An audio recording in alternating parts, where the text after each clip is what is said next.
हम जितने लोग हैं, किसी की उम्र कितनी हो सकती है, किसी की कितनी हो सकती है, सबने यहां रहना तो नहीं है, लेकिन अल्लाहु अकबर।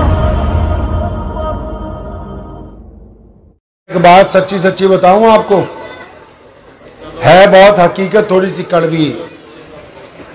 बात यह है कि ਜਦੋਂ कोई बंदा मर जाता है ना, कोई मर जाता है ना बंदा, तो फटाफट उसको घर लाते हैं। घर लाने के बाद चाहे उसने जितने मर्जी पैसे लगा के कोठी बनाई हो, तो ये घर वाले इतनी हिम्मत भी नहीं रखते कि उसको उस बेडरूम में, उस कमरे में ले जाएं जिस पे लाखों रुपए खर्च करके उसने अपने लिए बनवाया है। इतनी हिम्मत नहीं रखते कि इसको वहां ले जाएं। घर लाएंगे, कहां रखेंगे भाई? बीच बेड़े के, बीच मैदान के, जहां कभी उसने कुर्सी लगा के बैठना भी अच्छा नहीं समझा, जहां कभी किसी मेहमान को नहीं बिठाया, जो रास्ता है, जिस रास्ते से चल के अपने कमरे तक गया, लॉबी तक गया, अपने बेडरूम तक गया। अब जब इसकी जान निकल जाती है तो इसके बेटे, इसकी बेटियां, इसकी बीवी, इसके बच्चे, इसके भाई इतनी जहमत भी नहीं करते कि चलो आखिरी बार इसको इसके उस कीमती कमरे में ले जाएं जो बड़ी मोहब्बतों से तैयार किया। कहते यहीं नीचे जमीन पे डाल लो, 2 फट्टे ले आओ, यहीं पर इसको नहलाएंगे। और फिर हमें फोन आ जाएगा मौलवियों को, मौलाना साहब कहाँ हो? ये वहां हैं, जरा जल्दी आ जाते, अब्बा जी का जनाजा पढ़ाना था। तो मौलवी कहेगा नहीं मैं तो बाहर हूं, दूर हूं। अच्छा कोई और नहीं मिल सकता? कोई और बंदा नहीं है जो जल्दी कर दे? ये किस्सा मैं इसलिए सुना रहा हूं, कुरान ने कहा औलाद भी माल भी, फरमाया फितना, मोहब्बत होनी चाहिए लेकिन उतनी जितनी जरूरत है। असल मोहब्बत का मरकज अल्लाह और उसके रसूल सल्लल्लाहु अलैहि वसल्लम है।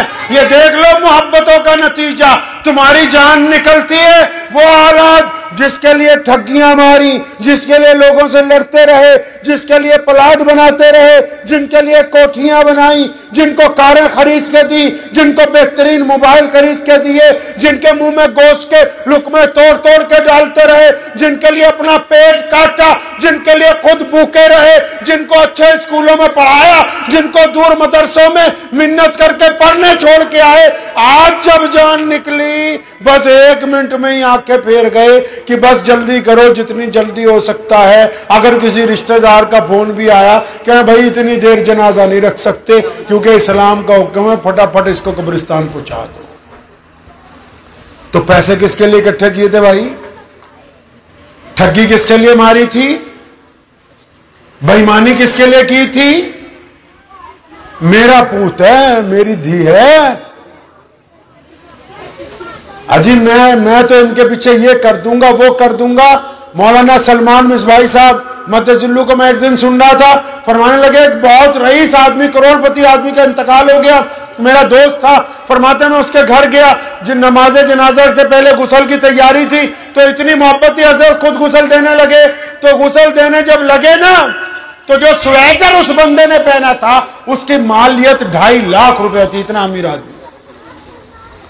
तो उसका बेटा पास में खड़ा था, तो हजरत ने कहा कि बेटा ये स्वेटर उतार देता हूं, रख ले, तेरे बाप की निशानी है। कहा ना ना, मैं अपने मरे हुए बाप का स्वेटर नहीं पहनता, इसको कैंची से ही काट के उतार दे। ये तो तेरी चारपाई भी घर से बाहर फेंकने के लिए तैयार है,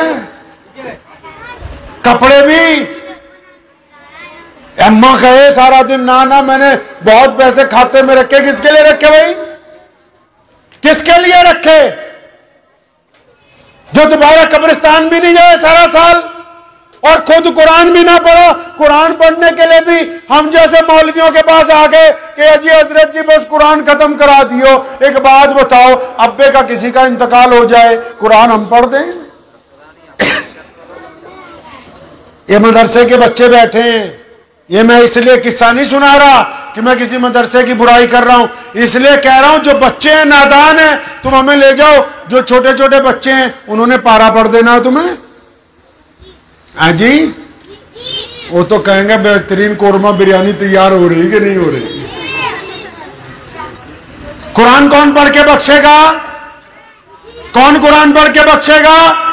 अगर इस औलाद को दीन का जेवर पहनाया होगा, अगर इन बच्चों के दिल में अल्लाह और उसके रसूल की मोहब्बत डाली होगी, तो तेरे जनाजे को अपने हाथ से गुसल देंगे, तेरे माथे को बार बार चूम के कब्र के अंदर उतारेंगे, और फिर सुबह शाम तेरी कब्र पर जाके कुरान पढ़ेंगे, और फिर जब और वक्त गुजर जाएगा, दुआ में सबसे पहले अपने रब से अपने बाप की मगफिरत के लिए, अपनी माँ की मगफिरत के लिए, अपने भाई की मगफिरत के लिए रोजाना दुआएं करेंगे, और उस वक्त तक दुआएं करेंगे जब तक ये जिंदा हैं, सिर्फ इसलिए ताकि इनको दीन समझाया गया। और अगर दीन नहीं समझाया फिर तो बस मौलवियों ने आके ही खत्म कराना है, वो भी हो गया, नहीं हुआ तो सुभान अल्लाह है बस।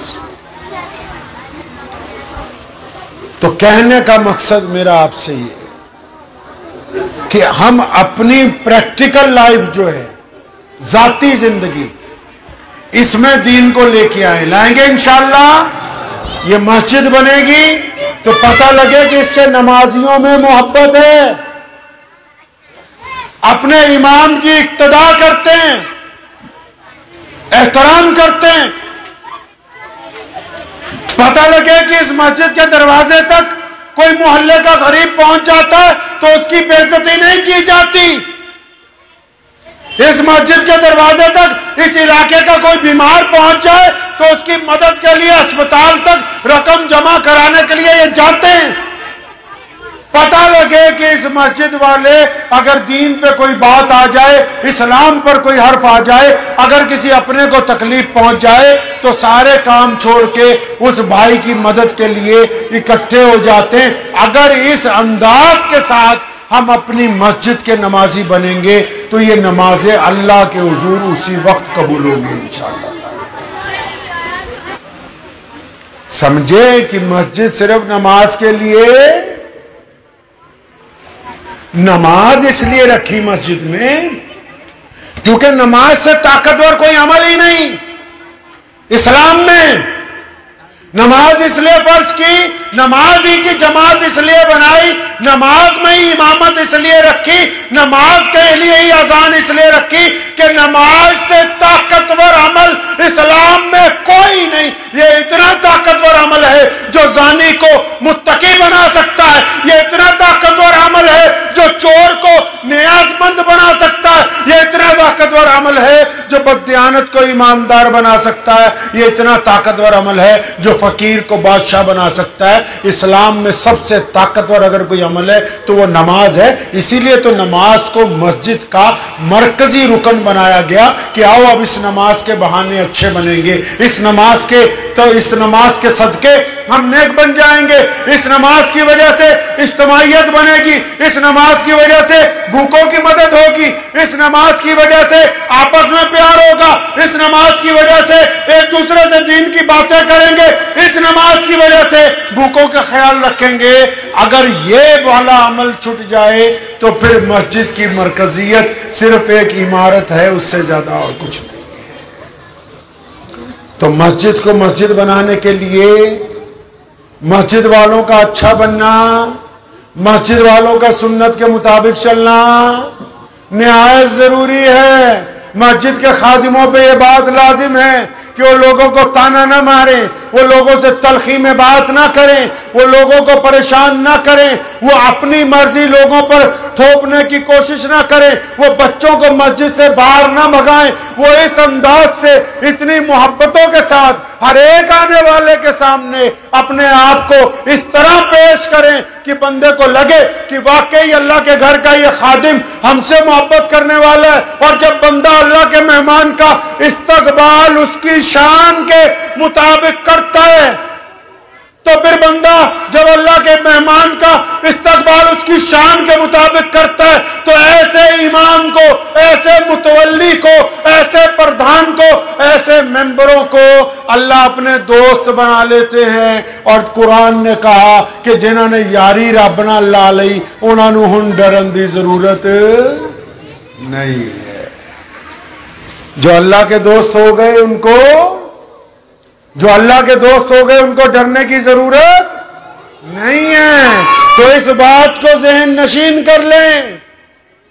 हम जितने लोग हैं, किसी की उम्र कितनी हो सकती है, किसी की कितनी हो सकती है, सबने यहां रहना तो नहीं है, लेकिन अल्लाह के ये घर रहेंगे, ये मस्जिदें कायम रहेंगी, इनसे उठने वाली सदाएं जिंदा रहेंगी। अगर आज हमने इन मस्जिदों की तामीर के अंदर अपना खून शामिल किया, अपना पसीना शामिल किया, अपनी नेक कमाई को शामिल किया, अपने आप को इसमें लगा दिया, अगर हमने आज इन मसाजिद के लिए अपना सब कुछ निछावर कर दिया, तो कल मरने के बाद भी इन मस्जिदों में से हमारे हिस्से का सवाब हमको मिलता रहेगा।